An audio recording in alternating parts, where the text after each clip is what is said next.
नमस्कार, मी सुवर्णा जोशी. जगाच्या पाठीवर या विशेष बुलेटिनमध्ये आपल्या सगळ्यांचं स्वागत. जगभरामध्ये काय घडतंय बघणार आहोत वेगवान स्वरूपात. अमेरिकेचे परराष्ट्र मंत्री अँटनी ब्लिंकन यांनी गुरुवारी इतर देशांना संयुक्त राष्ट्रांच्या पाठिंब्यानं आणखी $2 अब्ज ची मदत देण्याचं आवाहन केलेलं आहे. कोरोना व्हायरस लस जगातील सगळ्यात गरीब देशांना पाठवण्याची प्रक्रिया सुरू आहे.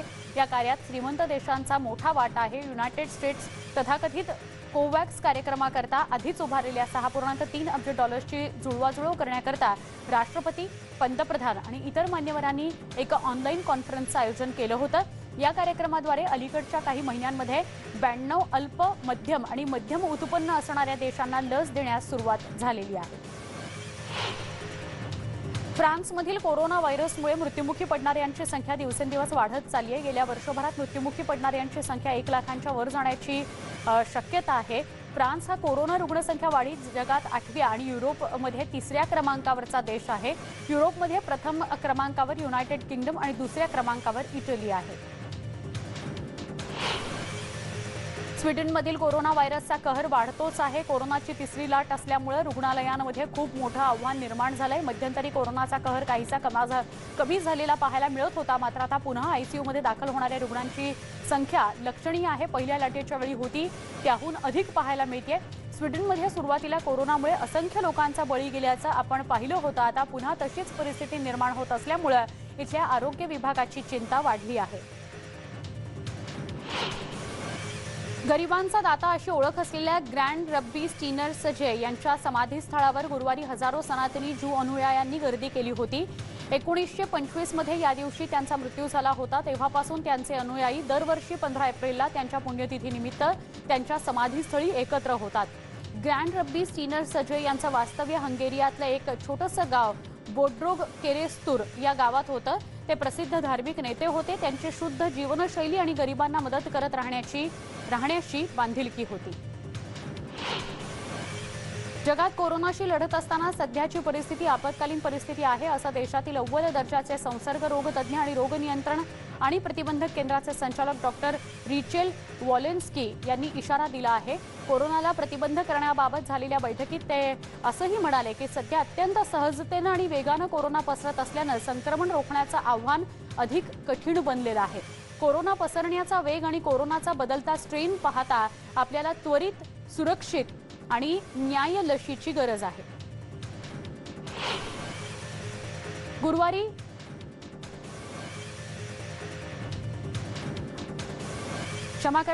देशातल्या अव्वल संसर्गजन्य तज्ज्ञांसोबत चाललेल्या बैठकीमध्ये ओहियोचे रिपब्लिकन नेते जेम्स डॅनियल जॉर्डन यांच्या शाब्दिक चकमक उडाली.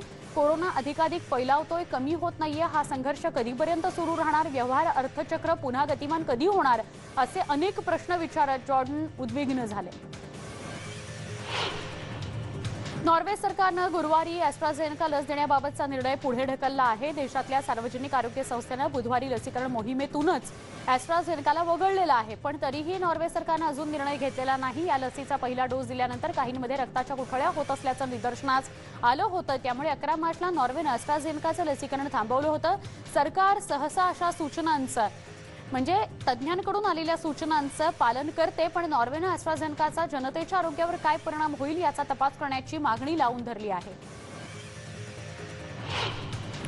पोप फ्रान्सिस यांनी गुरुवारी ब्राझीलच्या नागरिकांना आशा आणि सहवेदनेचा संदेश देण्याचं आवाहन केलं. ज्यांना कोरोनाची लागण झाली आहे किंवा ज्यांचा कोरोनानं मृत्यू झालेला आहे त्यांच्यासाठी प्रार्थना करा, असं फ्रान्सिस म्हणाले. दरम्यान माझ्या आठवणीतल्या कठीण काळापैकी हा एक कठीण काळ आहे, असं ते म्हणाले. ब्राझिलियन बिशपांच्या एका परिषदेला दिलेल्या व्हिडिओ संदेशामध्ये ते म्हणाले की कोरोना महामारीतून तरुण, म्हातारे, डॉक्टर, स्वयंसेवक, मंत्री, मनोरंजन विश्वातले असे कुणीच सुटलेले नाहीत.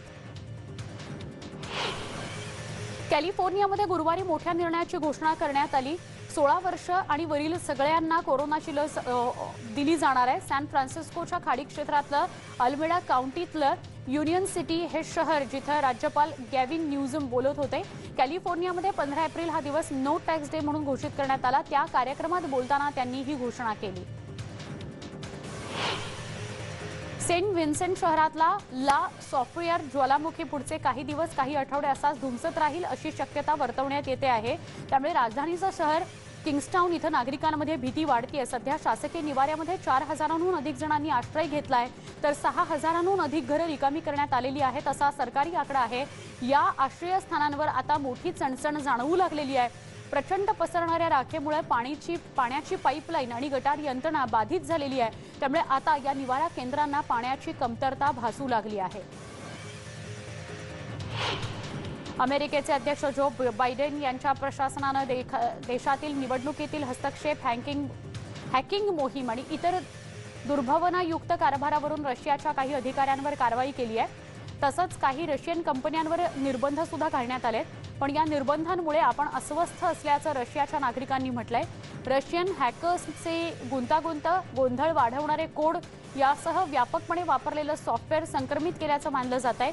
त्यामुळे काही सरकारी गुपितं रशियाच्या हॅकर्सनी मिळवल्याचा अमेरिकेच्या सुरक्षा यंत्रणेला संशय आहे, म्हणूनच अमेरिकेने हे निर्बंध घातले आहेत। तर रशियाने कारवाईचा निषेध केलाय आणि बदला घेण्याचा इशारा दिलाय। ब्रिटनचे पंतप्रधान बोरिस जॉन्सन यांनी द्वितीय राणी एलिझाबेथ यांचा नवरा प्रिन्स फिलिप यांना श्रद्धांजली वाहिली। शुक्रवारी 9 एप्रिल 2021 रोजी त्यांचं निधन झाल्याचं बकिंगहॅम पॅलेसनं जाहीर केलं होतं। 10 डाउनिंग स्ट्रीटच्या बाहेर बोलताना जॉन्सन म्हणाले की प्रिन्स ड्यूक ऑफ एडिनबर्ग म्हणून ज्यांना ओळखलं जातं त्यांनी रॉयल फॅमिली आणि राजशाही कारभार चालवण्यामध्ये ते सक्षम होते आणि त्यांनी ही भूमिका अगदी व्यवस्थितपणे पार पाडली। जे लो आणि ए रॉड यापुढे जे रॉड म्हणून ओळखले जाणार नाहीत। सुप्रसिद्ध अमेरिकन गायिका जेनिफर लोपेज आणि बॉयफ्रेंड एलेक्स रॉड्रिक्स यांनी टुडे या शोला दिलेल्या मुलाखतीत म्हटलंय की ते त्यांचा 2 वर्षांपूर्वी केलेला साखरपुडा मोडता आहेत। आम्हाला समजलंय की आम्ही एक मित्र म्हणून चांगले आहोत, आम्ही एकत्र काम करत राहू आणि कायम एकमेकांना पाठिंबा देत राहू, असं त्या दोघांनीही स्पष्ट केलंय। या जोडप्यानं 2017 साली एकमेकांना डेट करायला सुरुवात केली। त्यांनी आपल्या नावाची अक्षरं जुळवत दोघांचं संयुक्तपणे जे रॉड असं नाव ठेवलं होतं, पण आता विभक्त झाल्यानं ते या नावानं ओळखले जाणार नाहीत।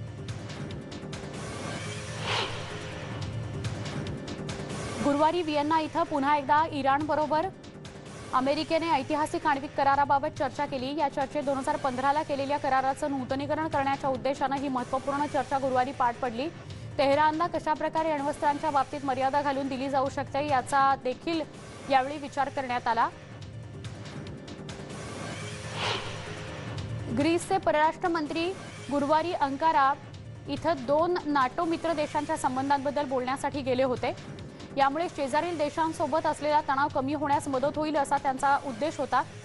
निकोस डेंडियास आणि तुर्कीचे अध्यक्ष रेसेप तय्यप एर्दोगन तसंच परराष्ट्र मंत्री मेवलूट यांची एकमेकांसोबत यावेळी भेट झाली। गेल्या काही वर्षांपासून सुरू असलेली तणावपूर्ण परिस्थिती निवळायला मदत होईल अशी आशा या सगळ्यांनी व्यक्त केली। महत्त्वाचं म्हणजे या तणावपूर्ण काळातील ही अनेक वर्षांनंतरची पहिलीच भेट आहे। अफगाणिस्तानातून उर्वरित सैन्य माघारी घेताना अमेरिका अफगाणिस्तानच्या सार्वभौमत्वाबद्दल आणि क्षेत्रीय देशाच्या कायदेशीर समस्येबद्दल विचार करेल आणि त्यांचा आदर करेल अशी अपेक्षा गुरुवारी चीननं व्यक्त केली। तर अमेरिका प्रत्येक युद्धात संसाधनं ओतत राहू शकत नाही असं बुधवारी राष्ट्राध्यक्ष जो बायडेन म्हणाले।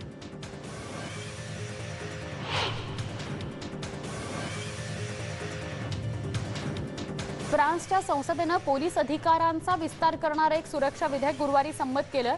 नागरिकांच्या हक्कासाठी काम करणाऱ्या कार्यकर्त्यांच्या टीकेला न जुमानता हे विधेयक पास करण्यात आलं। नॅशनल असेंब्लीमध्ये या विधेयकाला 75 मतांनी मान्यता मिळाली। फ्रान्सचे अध्यक्ष इमॅन्युएल मॅक्रोन यांच्या पक्षानं या प्रस्तावाला मोठं बहुमत दिलं आहे। बुधवारी प्रसिद्ध झालेल्या एका व्हिडिओमध्ये जॉर्जियाच्या शेरीफच्या प्रतिनिधींवर एका व्यक्तीने गोळीबार केल्याचं दिसलं। अधिकाऱ्यांनी दिलेल्या माहितीनुसार बर्मिंगहॅम अल्बामा इथल्या 2 चुलत भावा बहिणींनी ट्रॅफिक सिग्नलवरील थांबा पळवून नेल्याची घटना घडली। 22 वर्षाच्या अरोन जाऊआन शेल्टन आणि 28 वर्षाच्या पियर अलेक्झांडर शेल्टन असं या भावा बहिणींचं नाव आहे, ज्यांनी हे कृत्य केलं। बराच काळ गोळीबार आणि पाठलाग केल्यानंतर त्यांना ताब्यात घेण्यात आल्याचं सांगितलं जात आहे।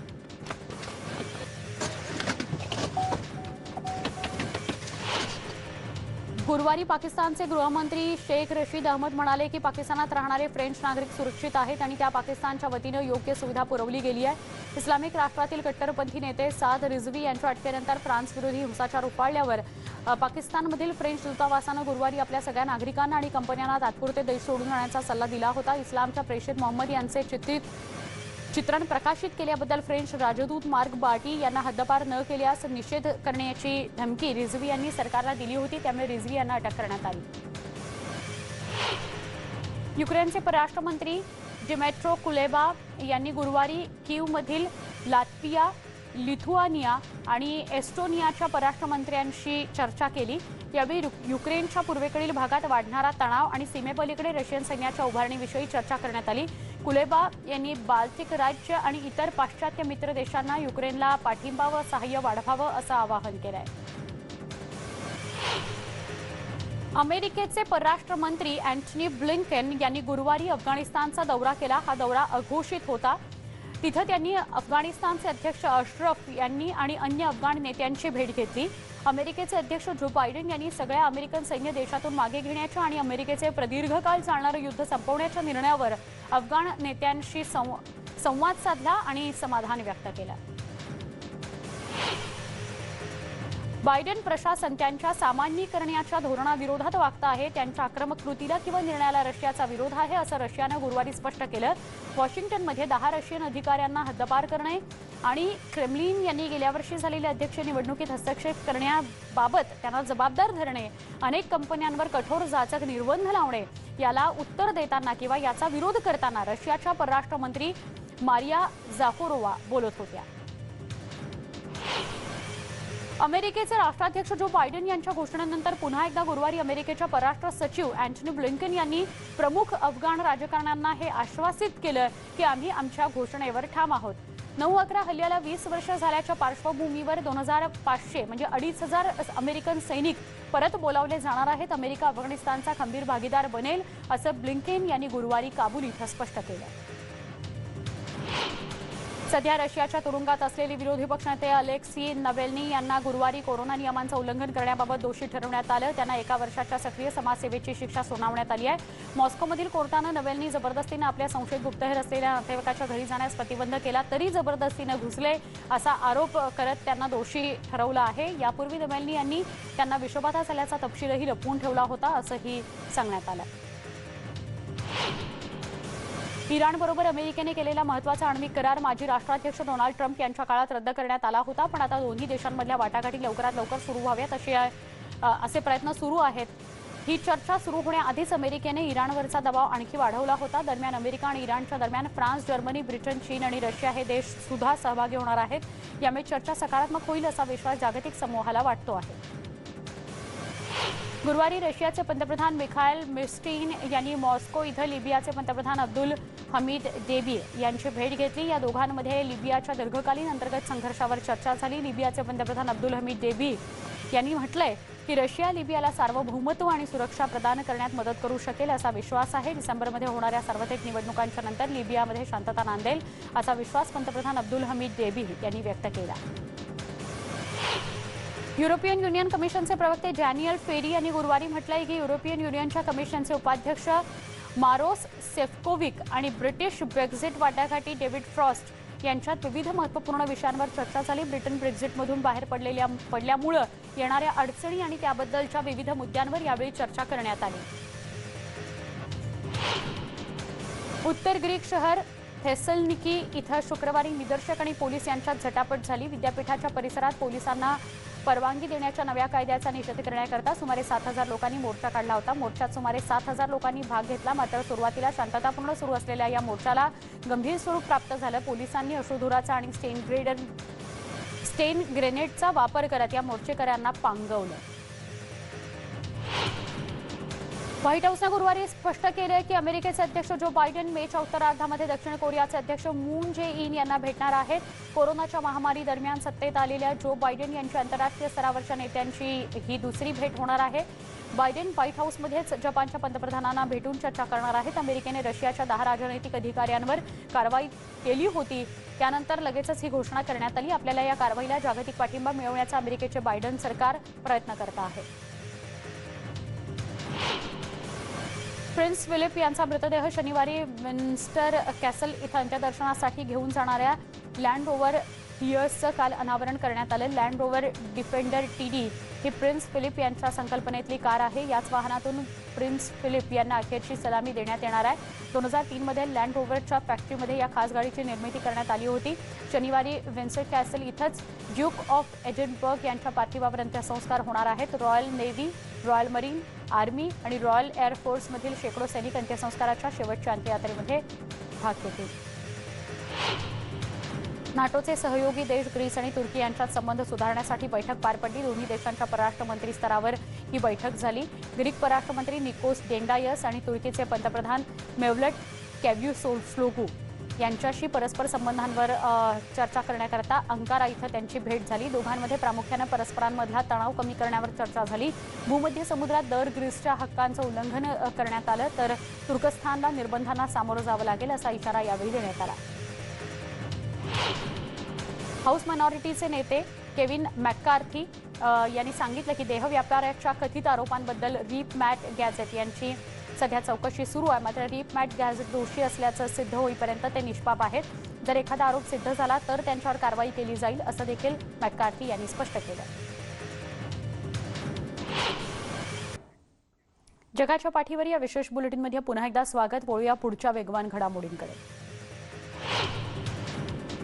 एका फेडरल न्यायाधीशांनी तुरुंगवास भोगलेल्या R&B गायक यांना केली आहे आता कारागृहात पाठवण्याची तयारी केली आहे। त्यांचा खटला चालवण्याकरता आणखी उशीर होत असल्याने त्यांना जेलमध्ये पाठवण्याचा निर्णय घेण्यात आलाय।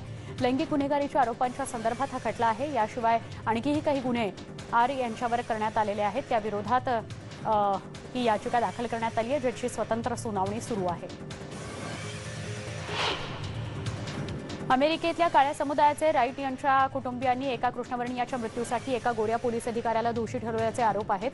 सदर पोलीस अधिकाऱ्यावर थेट खुनाचा गंभीर आरोप करण्यात आलाय। माजी पोलीस अधिकारी किम पॉटर हे बंदूक चालवण्याचं प्रशिक्षण देत असताना चुकून उडालेली गोळी तिथे उभ्या असलेल्या एका टॅक्सी चालकाला लागली आणि त्यातच त्यांचा मृत्यू झाला। हे प्रकरण पोलिसांसाठी चांगलेच तापदायक ठरत आहे। इराकमध्ये मोसूल इरबिल रोडवरील बासाखरा या गावामध्ये पॉप्युलर मोबिलायझेशन फोर्सेस तळावर आज स्थानिक वेळेनुसार पहाटे 2 वाजता रॉकेटनं हल्ला करण्यात आला। एक PMF सैनिक या हल्ल्यामध्ये जखमी झाल्याची अधिकृत माहिती कमांडर अब्दुल मलिक अल शबाकी यांनी दिली आहे। अल शबाकी म्हणाले की रॉकेट हल्ल्यामुळे गंभीर जखमी झालेल्या सैनिकांना शारीरिक अपंगत्व येऊ शकतं।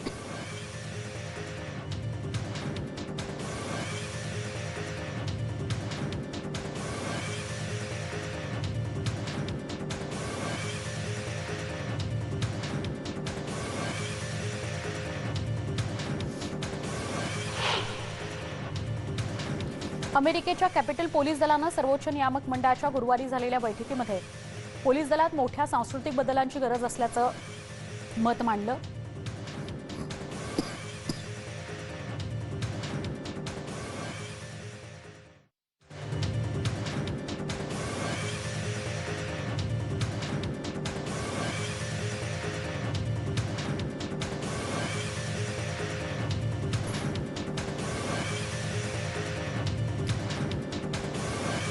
क्षमा करा।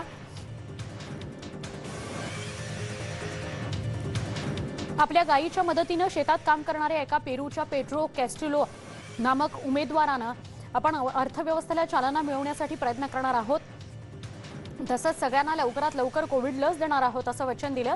आपल्या घरी पत्रकारांशी बोलताना पेरू पक्षाच्या पेड्रो कॅस्टिलो यांनी स्पष्ट केलं की पेरूमध्ये भ्रष्टाचार मोठ्या प्रमाणात वाढलेला आहे। शिवाय कोरोनाचं संकट दिवसेंदिवस वाढत चाललंय त्यासाठी मी प्रयत्न करणार आहे।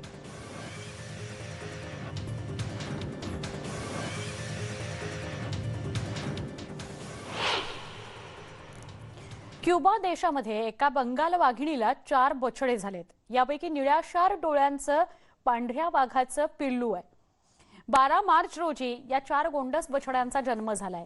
अद्याप त्यांना मानवी स्पर्श झालेला नाही त्यामुळेच त्यांचं लिंग आणि वजन कळू शकलेलं नाही। पहिले 10 दिवस प्राणी संग्रहालयाचे अधिकारी बछड्यांवर 24 तास CCTVच्या माध्यमातून नजर ठेवून आहेत। 4 पैकी सर्वाधिक आकर्षक आहे तो पांढऱ्या रंगाचा वाघ किंवा पांढऱ्या रंगाचा बछडा। कारण जगात केवळ 200 पांढरे वाघ शिल्लक आहेत मानवी अतिक्रमण आणि क्रूरता यामुळे पांढरे वाघ नामशेष होण्याच्या मार्गावर आहेत.